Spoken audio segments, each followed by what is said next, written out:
We're going to call the regular city council meeting to order, Monday, June 13th, 7 p.m. Roll call.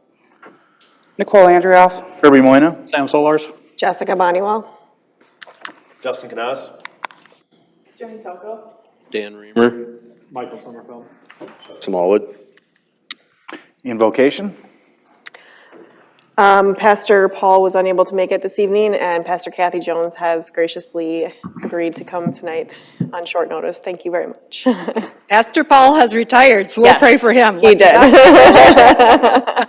Let's pray. God, we thank you for the hard workers outside and the hard work inside tonight.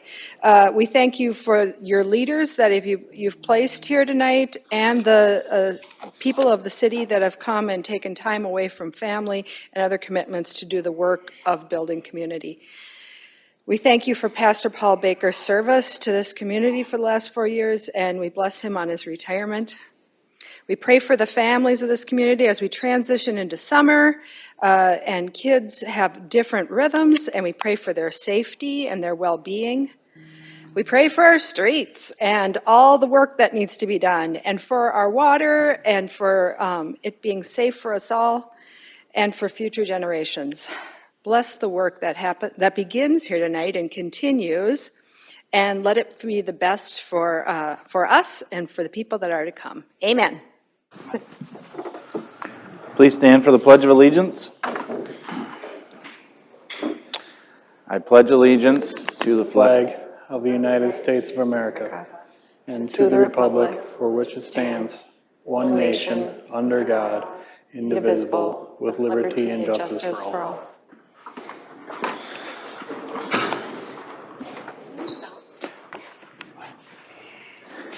Okay, we'll move on to the approval of the agenda. I'll make a motion to approve the agenda. I'll second. Further discussion? Mr. Solars. Aye. Ms. Andrioff. Aye. I'll vote yes. Motion passes 3-0. Approval of the consent agenda. I'll make a motion to approve the consent agenda. I'll second it. Further discussion? I'll vote yes. Mr. Solars. Yes. Ms. Andrioff. Yes. Motion passes 3-0. 2021 audit report. Good evening, Mayor and Council. This evening we have Andy Berg from ABDO here with us to discuss the 2021 audit. All right, thank you very much. Again, Andy Berg with ABDO. We went through some of the detailed numbers in the work session before, but I'd be happy to take any further questions you may have. Just give you a summary of our results. We audit the city's financial statement. The end result is issue an opinion on your financial statement. We issued unmodified or clean opinion. Like we talked about, we did report 2 internal control findings that are very common to small to medium-sized organizations, and really just important for the council to be aware of those conditions. We also issue a report on Minnesota legal compliance, testing up to 7 different areas. A clean report there, no legal compliance findings. So with that, I'd be happy to take any further questions that you may have. I think we're good. Oh, good, dear. All right, thank you. Thank you. Do you need a motion to accept it, or? Typically, yes. Okay. I'll make a motion to accept the 2021 audit report. I'll second. Further discussion? Ms. Andrioff. Aye. Mr. Solars. Aye. I'll vote yes. Motion passes 5-0. Thank you. Thank you again. Thank you. Thanks. Wright County Sheriff's Office. Yep. There was another item under the ABDO. Oh, professional service proposal. Good evening, Mayor and Council. Recently, Jessica and I met with representatives from ABDO Solutions. ABDO does our auditing as you and they do offer some financial services. I had some training with Wendy, and she was still here on the budgeting process. A lot of it was more marginal tweaks to a current budget, and given some of the outlays for projects the city is looking at, I was seeking further assistance with budgeting with ABDO staff. So Jessica and I discussed it, and what we were budget assistance through Abro Solutions, which would be an hourly rate as needed. And then, we're also looking at a quarterly financial reporting, which would be similar to the annual audit you're getting, more limited on the scope, quarterly, and that's $1,900 per year. But that would give you more of a check-in quarterly with where our budget is and what, where we're meeting with all those metrics that you've shown today. Then we're hoping that in the years after budgeting with Abdo, that we can look at potentially hiring their services for a new capital improvement plan, long-term financial planning, as our last capital improvement plan was done in 2017. And again, we're looking at budgeting for some larger projects in the near future. So we're not looking for a decision tonight, it's just put it on the radar of mayor and council, especially when the rest of the members are here. Where out of the budget would this come out of? Staff training or? Well, currently, our previous city clerk treasurer had left us about a half a year to a year prior to us thinking she was gonna leave, so there is money in staff salaries that, though it wouldn't be going directly, there is a surplus there from when she left, which would have been, my salary when we're both here. Okay. Otherwise, that's what we'd like to look forward with them budgeting. Align our finances with long-term finances.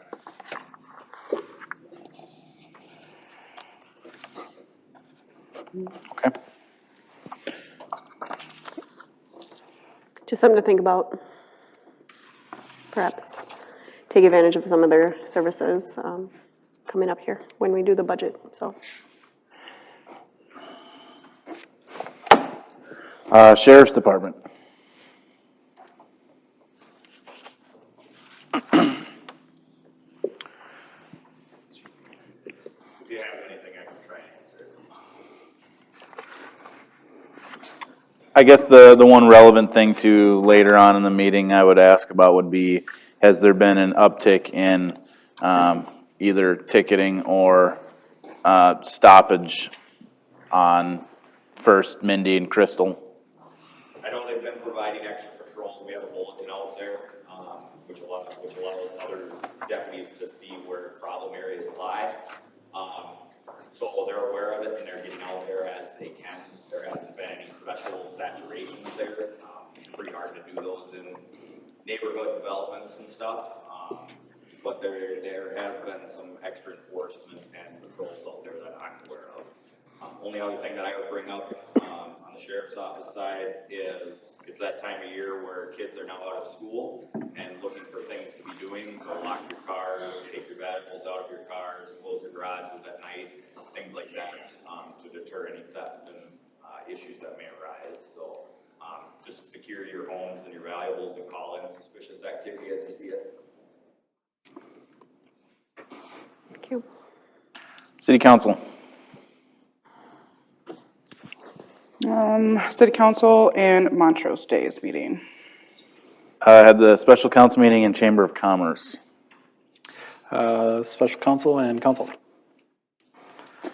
Fire Department? All I got is the activity report that's in there. Okay. You have any highlights you want to talk about in there or no? Not really, we were just really busy with non-medical calls last month, so that's kind of unusual for us, so, yeah, nothing too big, with a lot of assisting to other agencies and no big calls to report on them. City Planner? The city planner is not present this evening, but Commission Chair Smallwood is here to review the minutes from our June 8th meeting. Thank you, Jessica. We had a discussion due to there were only 3 commissioners there on the 2020, I believe it is, fence ordinance to simplify it, and going forward, there won't be as much confusion The city planner did put together a draft with new language that was encouraging. Like I said, we had a short discussion on it, and we will be having a public hearing at the July meeting.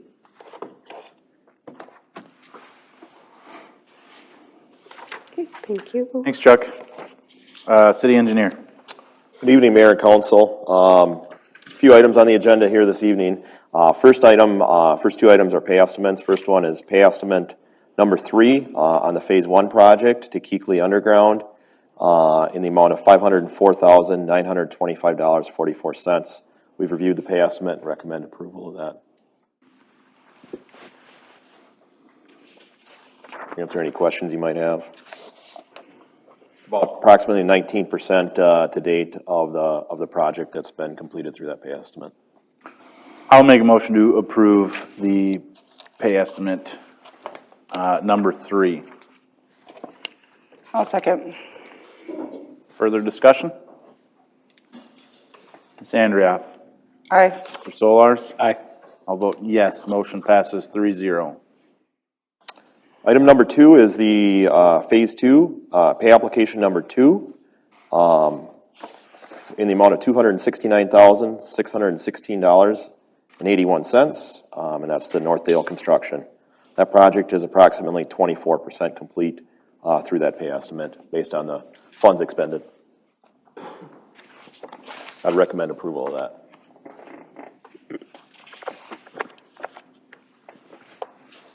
Make a motion to approve Phase 2 pay estimate number 2. I'll second. Further discussion? Mr. Solars? Aye. Ms. Andrioff? Aye. I'll vote yes, motion passes 3-0.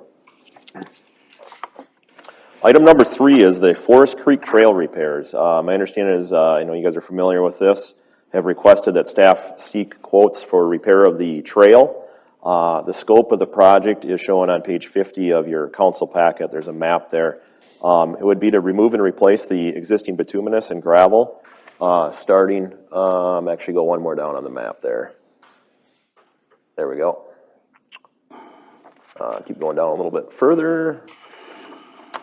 There we go. So you can see in the bottom right corner there, starts on Cole Avenue and extends to it would be to the east in the area that's damaged. So it'd be putting down new gravel base, new pavement, replacing the concrete pedestrian ramp at that location. It also includes replacing the concrete pedestrian ramp on the other end of the trail up on Breckenridge Lane that does not meet existing ADA standards and has some issues with that as well. So we figure as long as we're in the area, it'd be appropriate to fix that as well. We sought 2 quotes from both of the contractors that are in town doing other work, Keekly Underground and Northdale Construction. So they each submitted a quote. The low quote submitted was from Keekly Underground in the amount of $25,810. Northdale's quote was $41,769.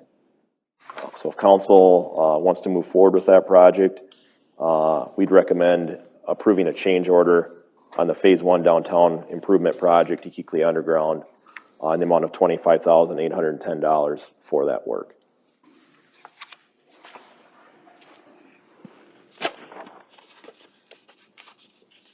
Any questions? Approximately how far down the path they'll be replacing? It is, I don't have a distance in front of me, but you can see it's beyond the bend there. It's where the color changes. I think it's just past where the Playground is? where the playground area is. Okay. Yep.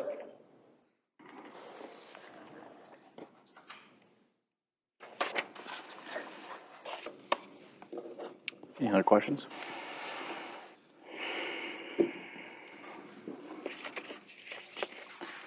Hearing none, I'll make a motion to award the Keekly Underground the bid for the Forest Creek Trail repair, with a total of $25,810. I'll second. Further discussion? Do we have any kind of timeline? I don't have a specific timeline from them. I can tell you it's probably not going to be their first priority, just because of the disturbance that's going on up here, and I think we probably want them to make this area their priority, and they'll certainly fill it in when they can, and get a day to get over there and get it done. So. Yeah, I got a lot of concerned parents in that area. I actually had a kid wipe out kind of on that hill over the weekend and hurt himself. So, Yeah. you know, if I can go back to them with at least, Some sense of urgency. yeah, exactly. So, I mean, it's pretty bad. Yep, So, we will do that. all right, thank you. Further discussion? Mr. Solars? Aye. Ms. Andrioff? Aye. I'll vote yes, motion passes 3-0. Next item on the agenda is the wastewater treatment facility plan. The City of Montrose, their permit for the wastewater treatment facility discharge permit with the MPCA is expiring here within the next year. We're in the process of updating that right now, and actually in the process, I shouldn't say updating it, but we're in the process of making the application for the new permit. It can be kind of a lengthy process, but that application is due here this summer. So we're getting all the information pulled together for that. And then the MPCA will be reviewing all that, and we'll be having some back and forth, likely, discussions with the MPCA regarding our new permit. It typically takes them some time to write the new permit, and tell us exactly what the limits are. On top of that, the plant is currently operating at approximately 83% capacity. So we are definitely nearing our capacity at the wastewater plant. So the kind of the two coupled together with as we're projecting future developments that are potentially coming forward, along with the age of the existing plant being 20 years old, and the new permit coming out. Anytime the first step to doing a plant upgrade of any sort is a wastewater treatment facility plan. It's required by the MPCA. What it is it's a very detailed feasibility report, essentially. So it goes through, you look at the existing wastewater flow and loading data. So we look at not only what the liquid flow is out there on a gallons per day basis, but we look at phosphorus loading, TSS loading, all the other pollutants that are regulated by the MPCA. We also look at population and wastewater data projections. So based on population projections, that we would work with the community on and what those projections would be. We'd evaluate what the projected flows and needs of the system would be. We also evaluate the existing system. I mentioned the existing plant out there is 20 years old. They're typically designed for a 20 years of development, 20 years of capacity. Is kind of the sweet spot, because a lot of the mechanical equipment out at a wastewater plant is, there's a lot of pumps and motors, very, very harsh environment, very toxic and corrosive. So kind of that 20-year life is a lot of times what you're seeing, and at that time you're needing to replace some equipment, replacing some coatings, and do certain maintenance out there. And so we would take a look and do a full evaluation of the existing plant out there and see what needs to be done for that as well. And we'd also look ahead as we're going into the permit renewal process. It's an appropriate time because likely there'll be some sort of new regulations and requirements. There typically always is with a new permit. So at that same time, then we would evaluate what those new permit limits are going to be and what, if any, improvements need to be made in order to meet those new permit requirements. We would look at, then based on that, we would look at different treatment and disposal alternatives. We'd work with staff, we'd work with the wastewater staff on what they need from an operational basis, what those operation and construction costs would be for any needed improvements. It includes an environmental review as well, worksheet that's required by the MPCA. And then a public hearing is also held after meetings and discussions with city. A public hearing is held to present the information to the public. That's also a requirement by the MPCA. And then lastly, we would also assist in submitting a report to the MPCA and applying for funding or of any needed improvements through the Clean Water Revolving Loan Fund, which is a very popular program through the Public Facilities Association, the PFA. That's where a lot of these projects get financed and funded through. So, in summary, that's kind of the outline of what a facility plan does and what it goes through. There is a proposed kind of outline of a schedule in the memo. We look at starting that here fairly soon. It's going to some of it's going to be kind of going together concurrently with how fast the MPCA reviews the permit and sends us draft permit and draft permit limits. So this schedule will be somewhat flexible based on how fast the MPCA moves, but this would be about the typical schedule, I would say, outside of MPCA limitations. Be looking at having it complete by March of 2023. That is a funding deadline. Each year, the PFA, that program, you have to have the facility plan submitted by March of that year in order to be put on the fundable list. So that's why we're recommending moving forward at this time, because it fits well within that time frame. If things are delayed much, you'd probably just be looking at another year down the road to get on the financing list.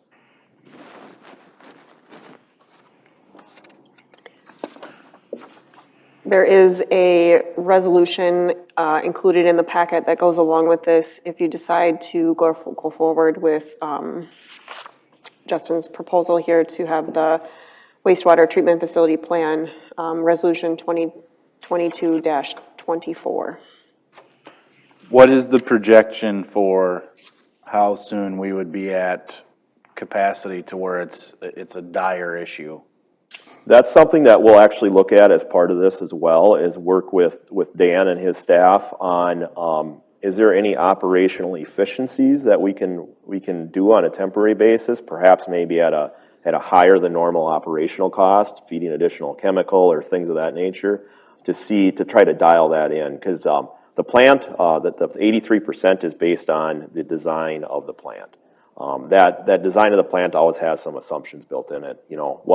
What if, it's based on a lot of assumptions. So from an operational perspective, that'd certainly be something we'd be looking at and trying to dial that in. I can say that it's not an immediate thing as of like tomorrow, but it is based on some discussions we've had with some developers. I mean, if you're talking about any sort of sizable development between either Waverly or Montrose, it is definitely something that's gonna have to be looked at pretty close with any preliminary plats that come in through the door, and specifically a phasing plan and timing of that phasing with respect to these improvements. So if we don't look at doing this and making the improvements needed, we're gonna have to turn away permits probably for building in town? I would say Potentially. potentially for any preliminary plats that come in, not necessarily building permits, but for preliminary plats. Right. The ones that we've already approved, that have gone through final approval, and even some of the ones that haven't been fully built out, those are all included in our numbers already. Correct. But anything above and beyond that, like if we're talking about doing some new developments down south, or some of the other ones that haven't filled in around town that we haven't had a preliminary or final plat for, potentially we'd have to turn them away. Or Waverly. Have we looked at, or do we know if in the contract with them, they'll have to at least cover a portion of this? We would have to renegotiate with them. Okay.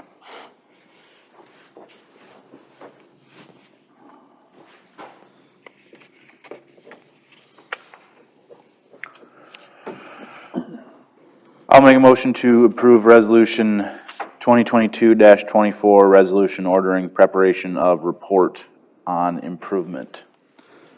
I'll second. Further discussion?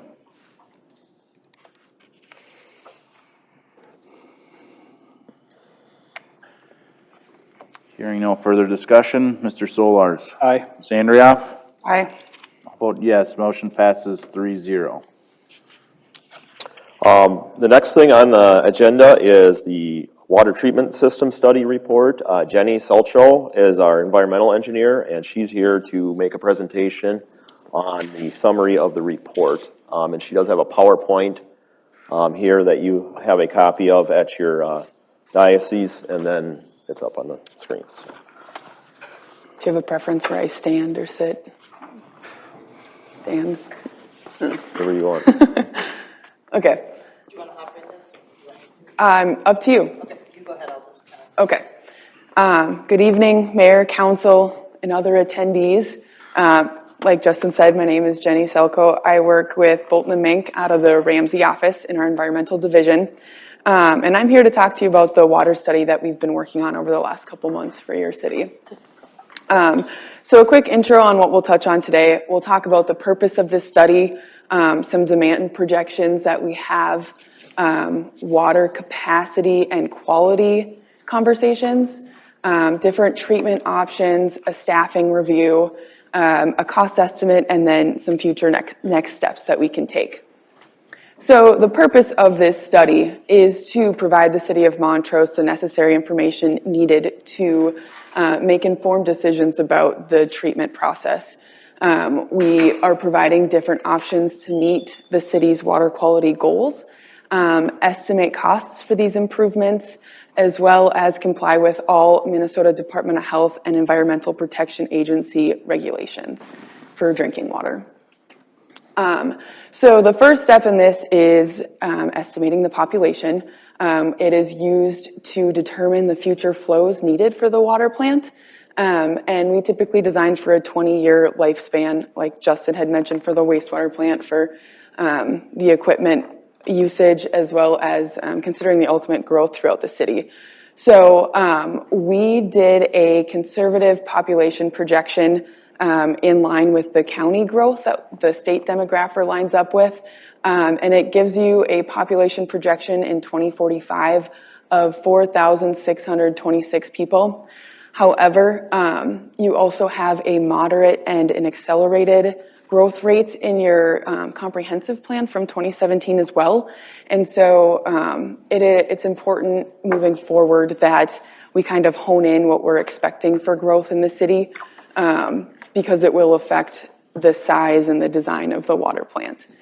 And so with that, one piece that would affect that population or who you're supplying water to would be regionalization. And so you're regionalized for your wastewater plant, and it is an option to regionalize for your water plant as well. I believe Waverly is working with the same manganese issues, and so it's an option to pursue if we would like, or if you would prefer, if it's something that you're interested in.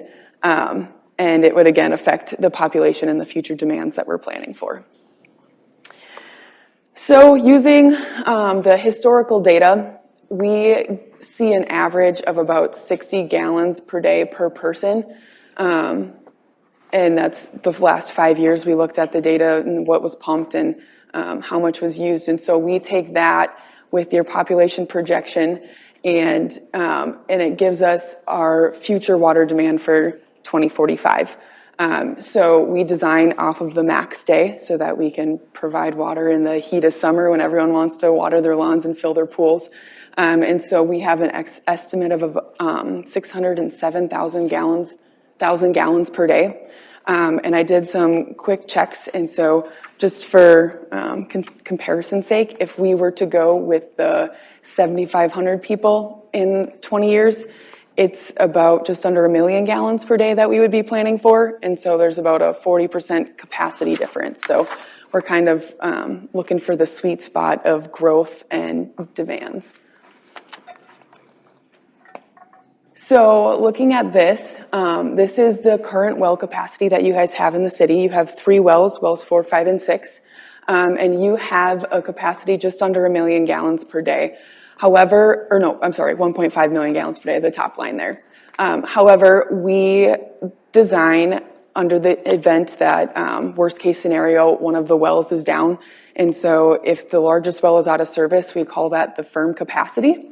And so that purple line, the second one down, is just under 1 million, and that's your firm capacity for the city.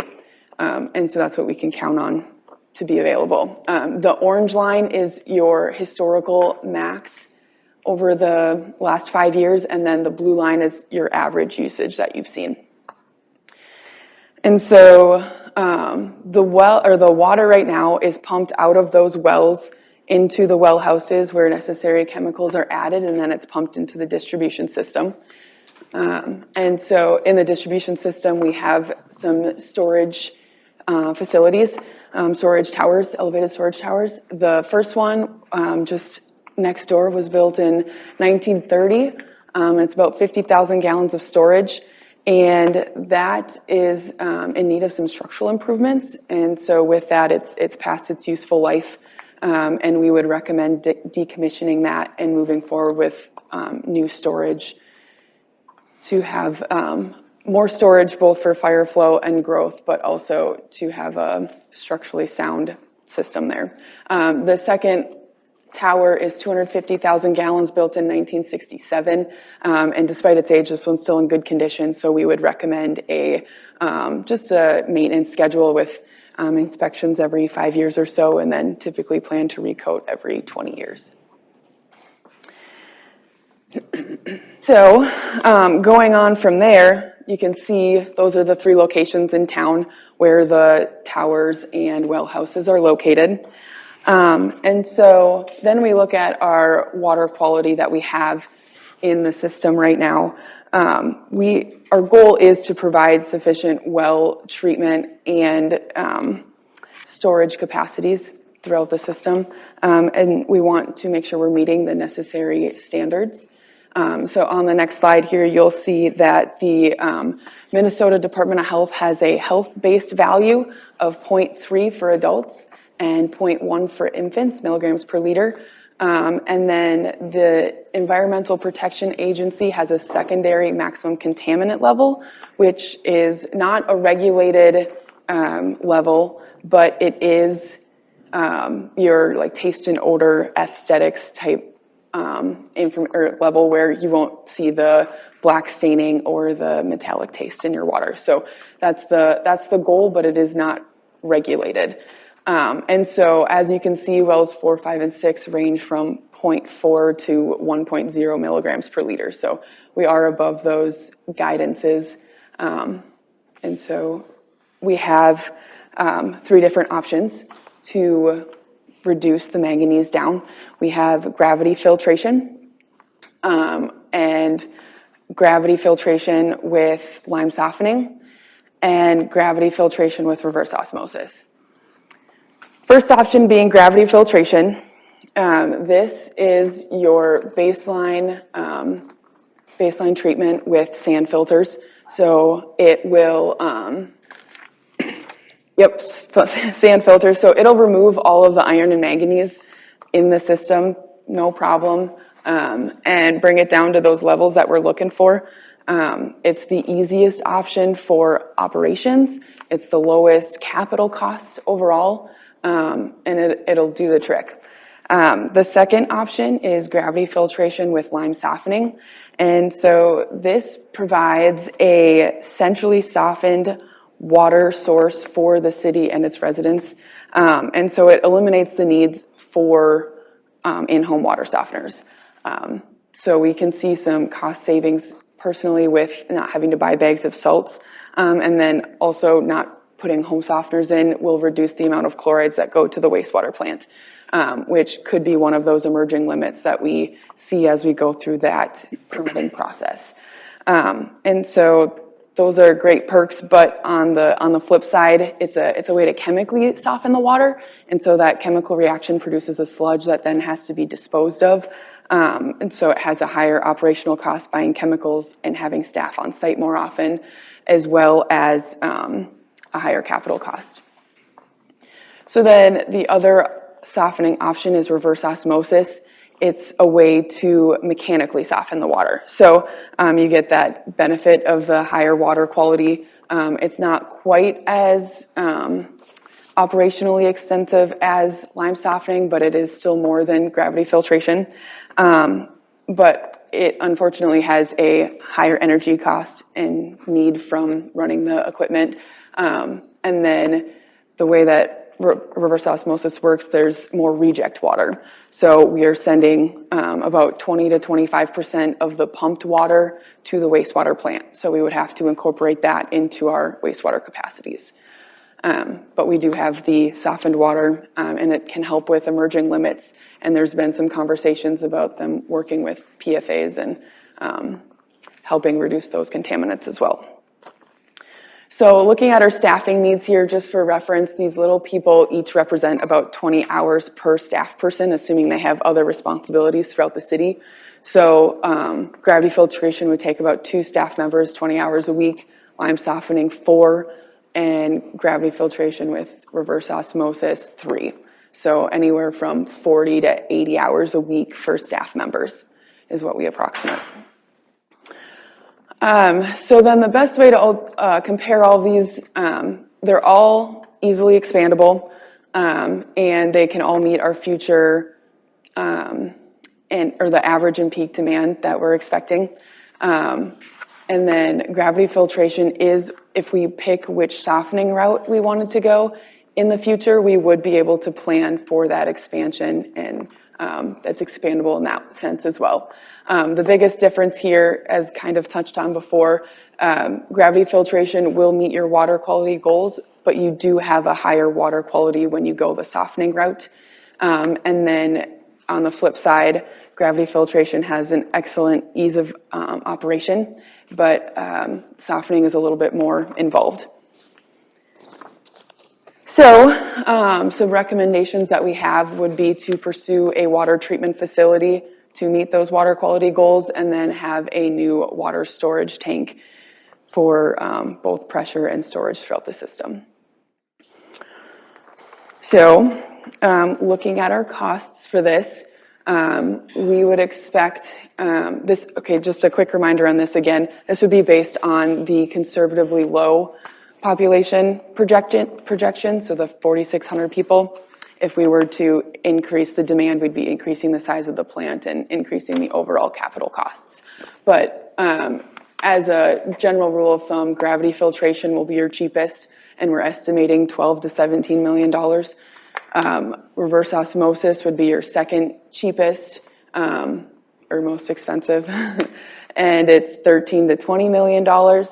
And lime softening would be your most expensive option, with $15 to $22 million. And your operational costs would increase with each as well. So we can look at some different financing options. There is some bonding that, if they ever pass a bonding bill, that would be an option. The Drinking Water Revolving Fund, we have applied for this spring here. And so that list comes out in September, and we'll see where we fall on that. And then USDA Rural Development is another option as well. They require an extensive report to go through, but if we're interested, we can go through that process as well. And there are limited grant options for water treatment, but low interest loans can be very beneficial as well. So sample implementation schedule, depending on when we decide to move forward, it would take approximately 36 months from project initiation to plant startup. And that's pending when the approval is, because we do have a design deadline for the Department of Health in March as well.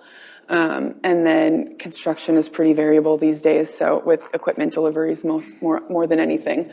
But our best case scenario would be about 36 months if we got moving and started working on it.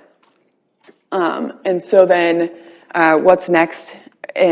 Our first question to the council would be, is this something that we're interested in pursuing further? Do we want to look into a water treatment facility to improve our water quality in town? And if we do, does the council want to consider regionalization? With that, we would then look for consideration on beginning site evaluations, surveying. We can do a building layout, some geotechnical evaluations so that we can prepare for that preliminary engineering. And then we would also consider or ask for your consideration on a preliminary rate study, probably working with your financial groups to figure out how that would impact the community. And then we would offer to host a public open house with the rate information and that preliminary engineering to discuss it with the community and see if they would be interested in the higher water quality, and so they have an understanding of what goes into it and why their rates are impacted. So with that, I would take any questions that you may have. Do we know, has there been any interest expressed from Waverly to do this? I personally have not talked to Waverly. I Dan, think we've talked to Waverly about it.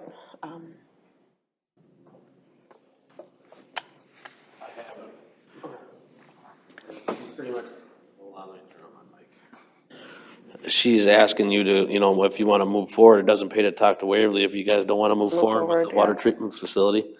It's whether we want Waverly to combine with us or do it on our own. You know,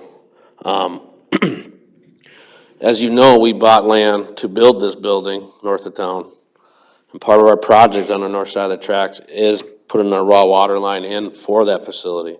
So, but, you know, if you approve Bolton and Mink to go forward with this, you know, Waverly will be in discussion. I mean, obviously, we'll get with Waverly and have a meeting. Mr. Mayor, can I just add a couple points quick? Yeah. One thing was I just wanted to clarify on the manganese levels. Jenny made it very clear that the EPA secondary maximum contaminant level is not a regulated requirement. The other two health-based value guidelines are also guidelines. They are not a regulated requirement. So the city is not required by the Department of Health by law to meet those values. It's a recommendation. And then secondly, I wanted to just expand a little bit on the regionalization discussion, specifically with respect to the wastewater treatment plant and the potential emerging contaminants that might be a part of the new wastewater permit. We have no idea if chloride limits will be on our new permit, but it is something that the MPCA is beginning to regulate heavily. And there's a lot of new permits in the state that are being issued with some level of chloride limit. And just to expand and clarify what that means is when everybody's softening their water at home, and although everybody's water softeners are discharging into the wastewater system, they're discharging very high levels of chlorides. So the primary source of chlorides or salts in the wastewater stream is from water softeners. And so the most effective way of treating that is to eliminate it at the source, meaning treating it at the wastewater plant like we do for phosphorus removal. To do that for chlorides is very, very, very costly. It's actually more effective to treat the water distribution to the residents on the water treatment plant side of things and soften it so that we don't discharge those chlorides into the wastewater stream. So that's why regionalization with Waverly, if we do get a chloride limit, that will force some level of discussion with Waverly to some extent. Because it's more than Montrose's residents discharging into it's the community as a whole. It's both communities.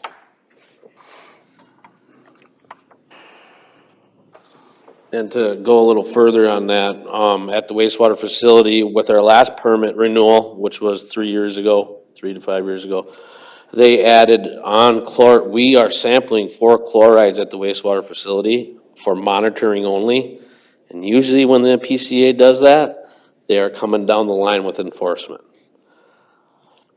So just giving you that heads up. So we do monitor the chlorides in our wastewater right now, required by the PCA.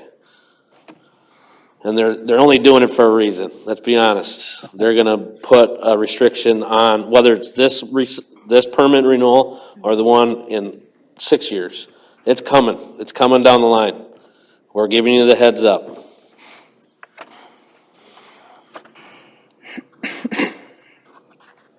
And if that does become part of this permit or any future permit, typically part of the negotiation process is a compliance schedule. So the MPCA realizes that you can't instantaneously remove all the chlorides starting with day one of your new permit. So what we do is we negotiate a compliance schedule and say that we would be in compliance at X number of years after that to give us time to do the feasibility and construct or whatever contaminant it is, to get to the point of being able to meet that permit limit. In this case, in the case of chlorides, it would be to build a water treatment plant.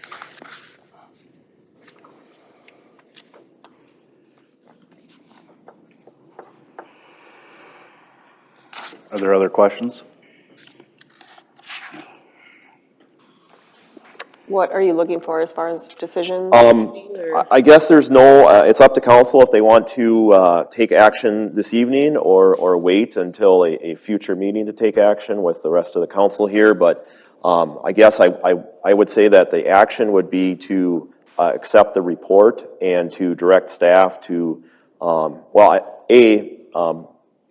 give us indication that you want to continue pursuing a water treatment facility.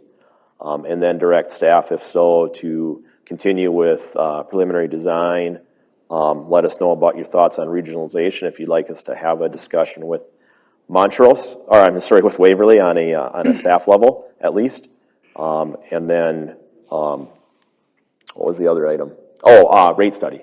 And it sounds like you already sort of have that in the works already with Abdo Ike. Yeah. That's a mouthful, so I can try to sum that up if you like. But I think question one is, do you want to continue pursuing this at all?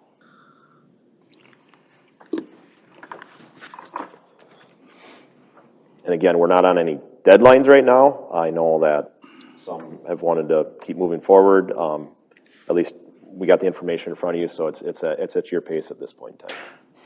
When is the permit process going through with the wastewater treatment facility? It'll get submitted in July. It expires in January, and how quick they get it back to us is variable. It has taken up to 3 years for it to get back. That's no kidding. Yep. PCA is sometimes fast, sometimes slow, so. I think we personally need to keep moving forward with this and gathering more information and figuring out what our options are for the regionalization. I think that'd be the most cost effective, would be to do that. But what are everybody else's thoughts? Same. Definitely want to keep moving forward, figure out what we can do. Yeah, I'd like to move forward also. I'd also like to hear from David and Tom though too, and their thoughts on everything. But I would imagine that they'd be in line with moving forward also. You could table a decision until July if you guys want full council, and then they have time to review the material that was given to them. If you're not comfortable making a decision tonight. What would the decision put the city into doing? How much would it cost the city if we move forward with this right now? Well, I would say at first it would be, it really is a progressive, kind of a progressive process and discussion, right? So, we would begin, it would just be our time at this time at our normal rates that you would see on a monthly basis. So you wouldn't be locked into anything, and we could, stop work at any point in time when and if you would want to do that. I know it's kind of a vague answer, but it's an iterative process. So as we start discussions with Waverly, if that's what you wanted us to do, we would do that. And if there's interest there, then we would take it probably one step further and start looking at some feasibility. How could we connect the wells? Would that look like? There's some big picture stuff there that we would kind of want to sort of start with and say, is this feasible from a big picture perspective? And if that is, we'd take it a little step further and just kind of keep progressing and update you along the way.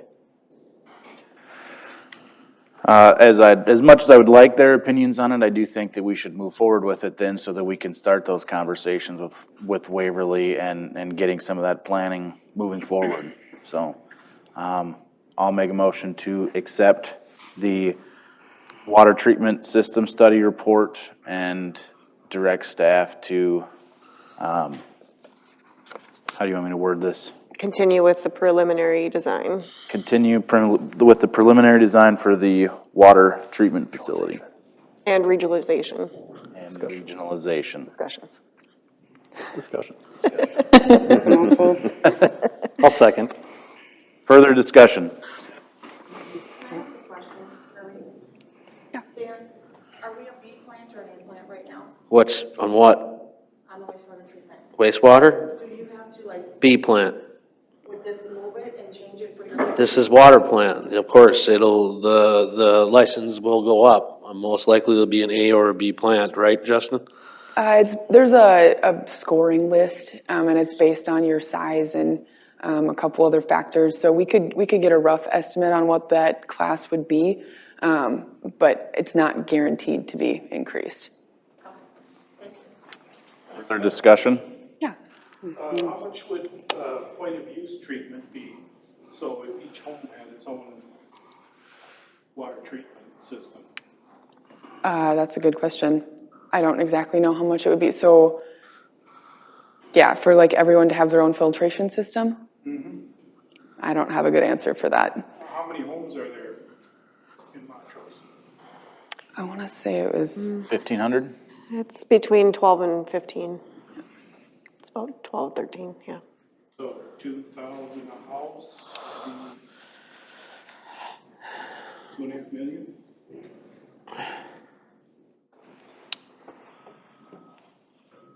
Yeah, but now we're relying on the homeowner to be its own operator? Yeah, I mean, I don't know. Or they Is there any towns that do that you know of? I mean, make the decision on their own about their own water quality? Yeah, when it comes to any regulated requirements that the city is under, if there's a requirement by the MPCA or Department of Health, I don't believe that they would approve in-home system for every resident. They require the city to provide that level of treatment either at the wastewater plant or at the water plant to the customers. And it's not required right now. No, that's true. From a Maganese perspective, you are correct. It is not a requirement, and that is an option. However, that is up to each individual property owner to maintain their system and yep. Justin, at what hourly rate are you thinking right now? And Same rates we charge for everything else. I don't have the whole list in front of me, but the city has that on file. So each person has their own hourly rate, whether I work on it or we have an EIT, engineer in training, working on it. They're all variable. Do we have further discussion? Mr. Solars? Aye. Sandria? Yes. All vote yes. Motion passes 3-0. Any other updates? Engineer updates? Just as far as if you haven't had enough of me, the downtown project is progressing well. They're working long, hard hours out there. Both projects are on schedule. Utility relocations are mostly complete now. The gas is done on the south side, which is a great thing. The gas is moving this week on the north side on First Street. So there's a little bit of hold up there with getting some relocations done up there. So once that's out of the way, you'll see more progress on First Street North. So if there's any questions, I can certainly answer them. Is there a rough ETA on when First Street North will be finished? I believe we were thinking somewhere in August timeframe at this point in time. Once the gas gets relocated, then they have some water main connections to finish and some storm sewer for about a block, and then they'll start building the street.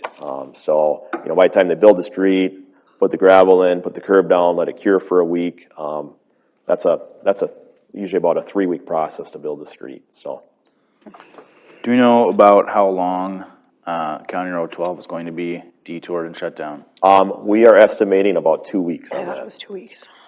starting June 20th. And the detour will be 110? No, the detour will be. County Road 110. 9. 7. Yep, Yeah.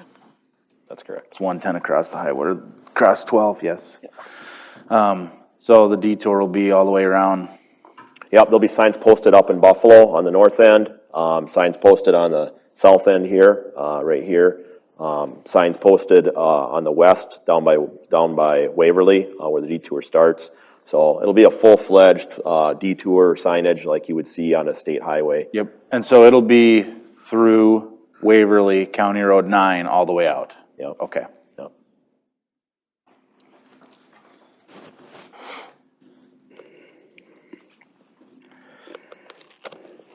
Any other questions? Thank you. Thank you. Public Works. I don't really have much. It was brought to my attention when Mr. Triplett's here. I'm just gonna ask you kindly do not allow the firemen to park in front of our Public Works building.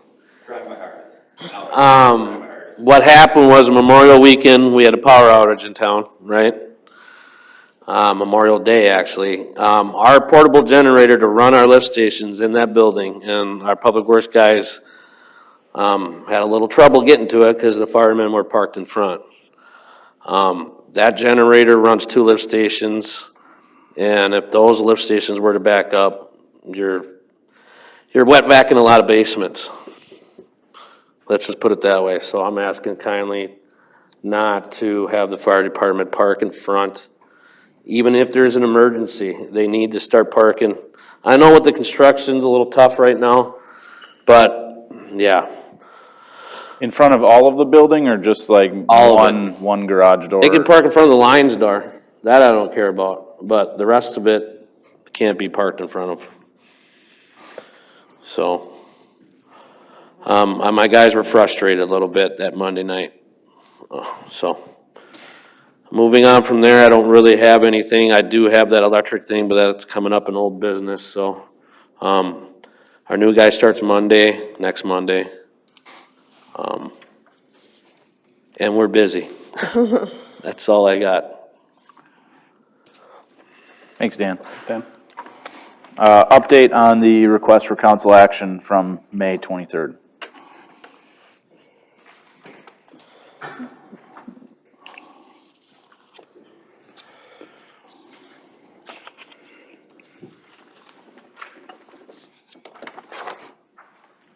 I got one. I don't think these are in your package yet. Thanks. You got one? Yeah, I do. We can share. Okay. The handout that he is handing out was available on the table.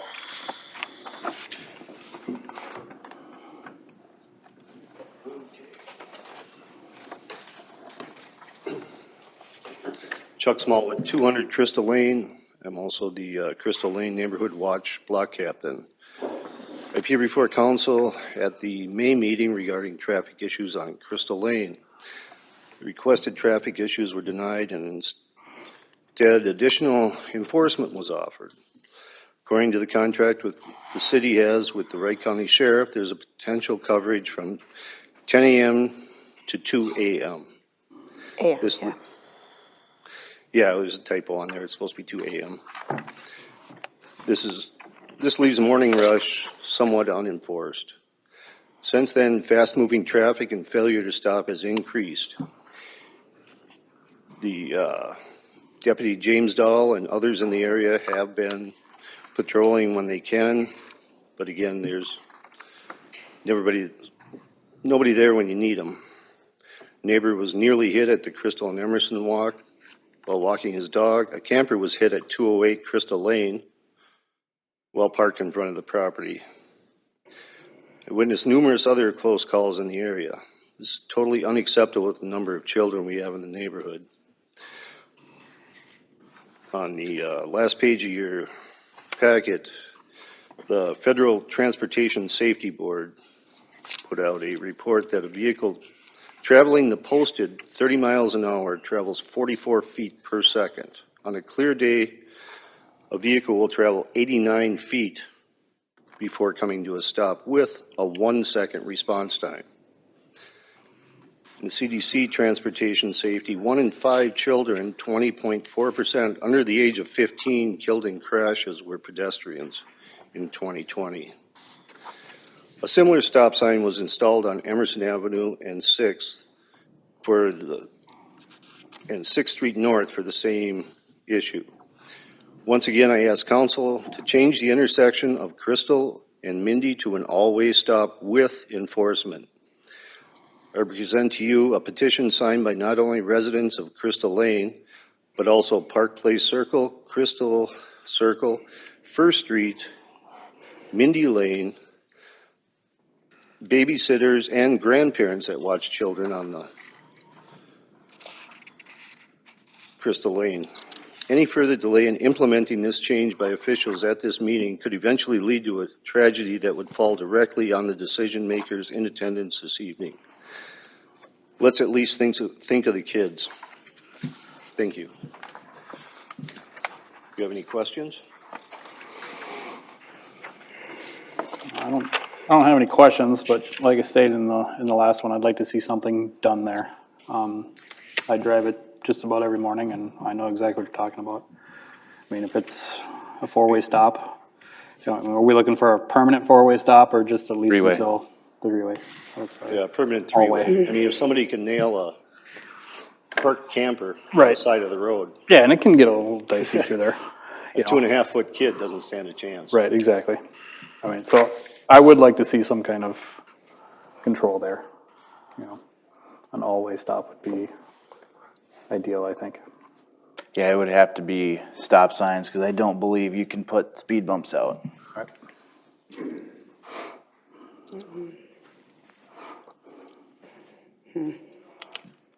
You're talking about Mindy and Crystal.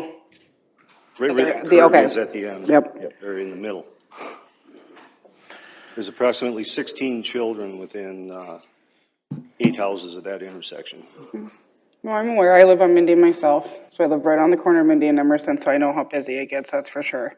And there's stop signs at both ends. I just don't know if stop sign is what's going to stop, because there is 4 stop signs right there, and people come flying through it all day anyways.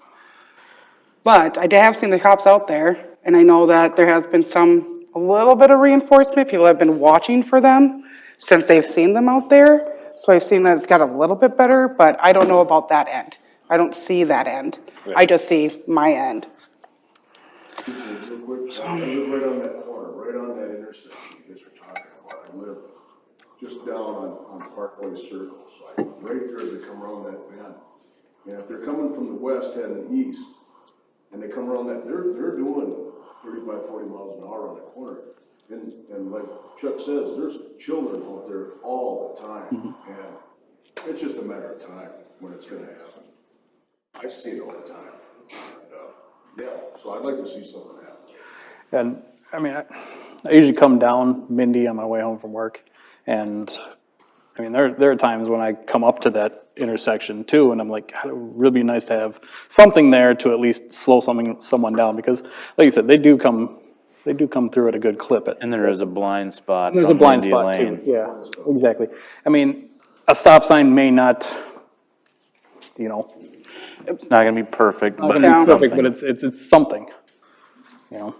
Yeah, I attempted at the open house on Friday to get any type of statistics for that area on enforcement in the last month, but Wright County, I guess, does not do mapping for incidences. Not the traffic. Yeah, so I couldn't get any statistics from them on, I know I've seen a lot more there, a lot of action from Wright County, and thank you for that.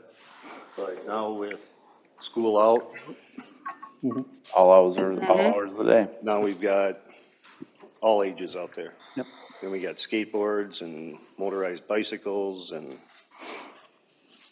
I just want to see something done before something really bad happens. So, along that lines then, I'd like to make a motion to install a 3-way stop signage at the corner of Crystal Lane and Mindy Lane. I'll second. Further discussion. Did you have something?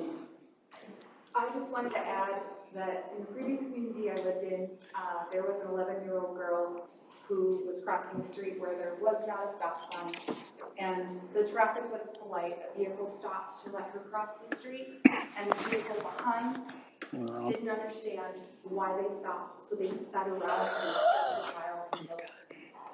So I would rather see a stop sign installed now versus after a tragedy like that has to happen. Would there also be, Dan, a possibility of putting a crosswalk in across that intersection to connect the sidewalk? I think there's one there already. Isn't there not? Oh, it hasn't been painted yet since that second left. Yeah, we can put a crosswalk in there. Okay. Is this a permanent or temporary or? I would like it to see it be permanently there. Yeah. Any other discussion? From an enforcement standpoint, you can put a stop sign in at every intersection.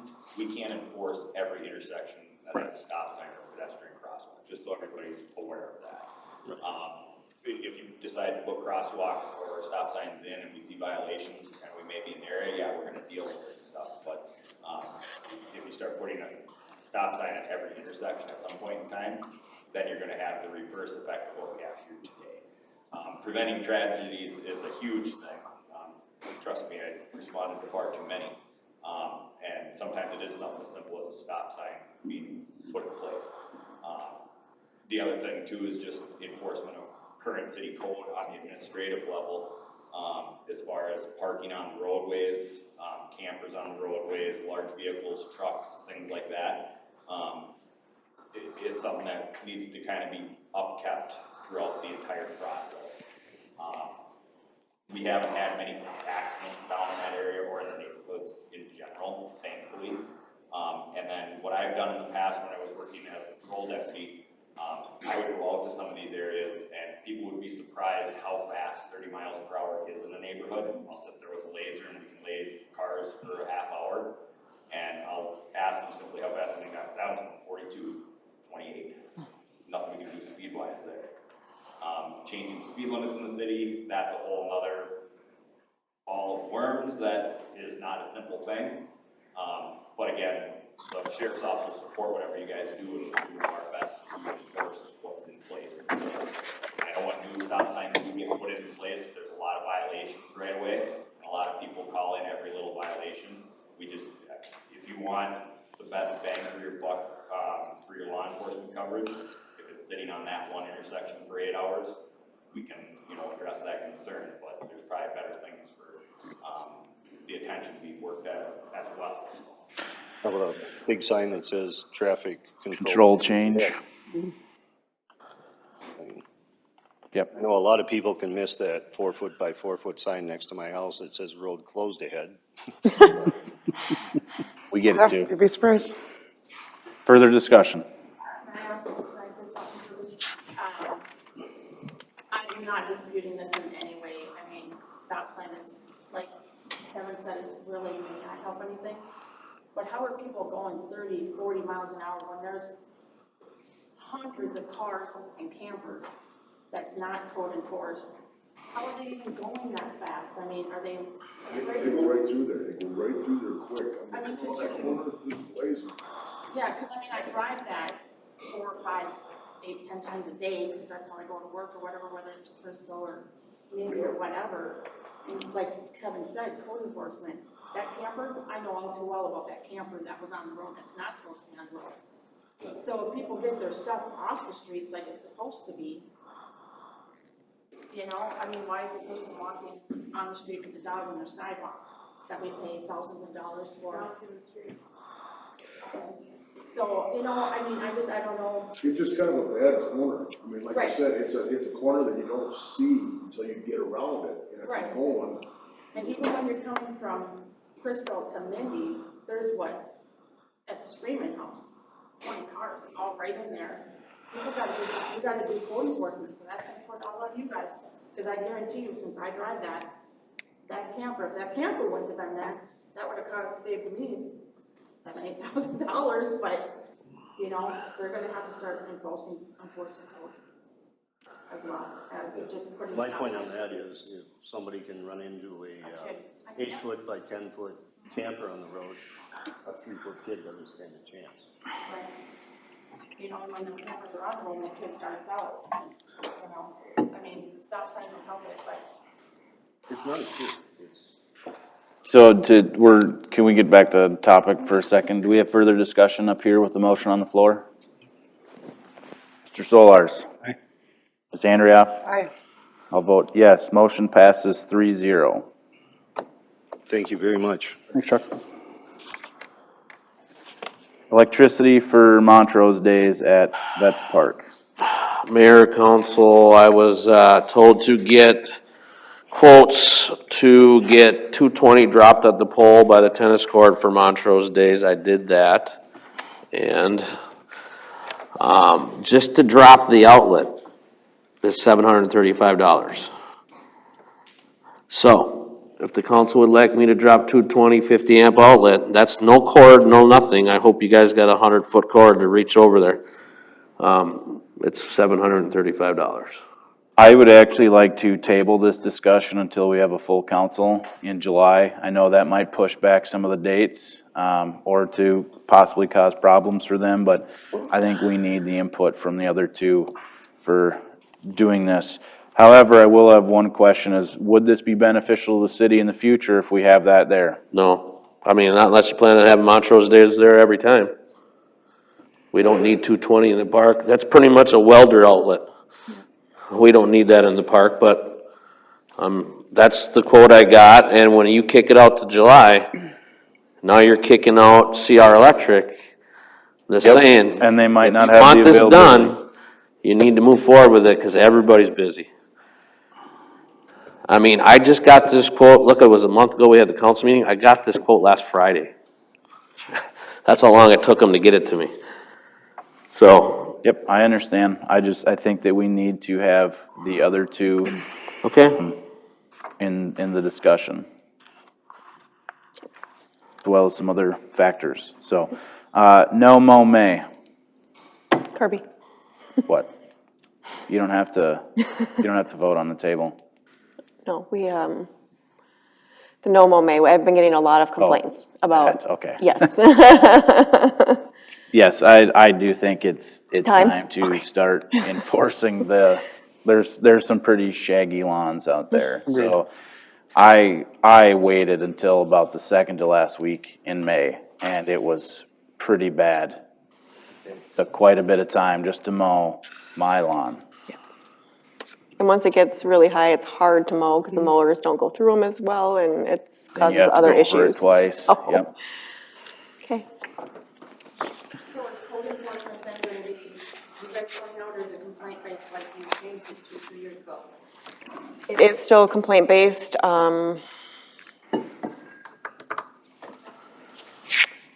Do you want a motion to rescind the no mow may?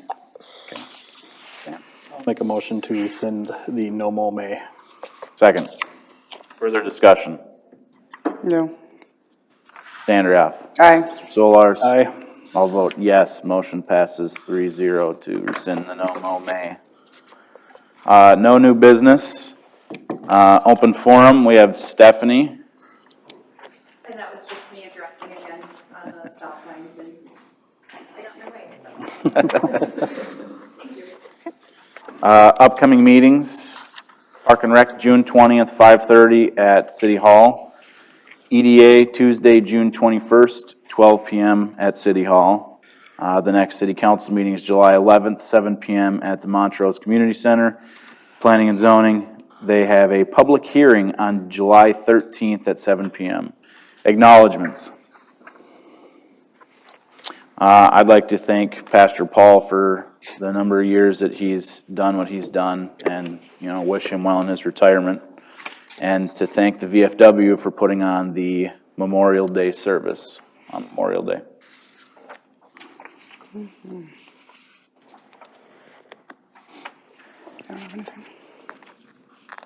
I'll make a motion to adjourn. I will second. Mr. Solars. Aye. Ms. Andrioff. Aye. I'll vote yes. Motion passes 3-0. We're adjourned.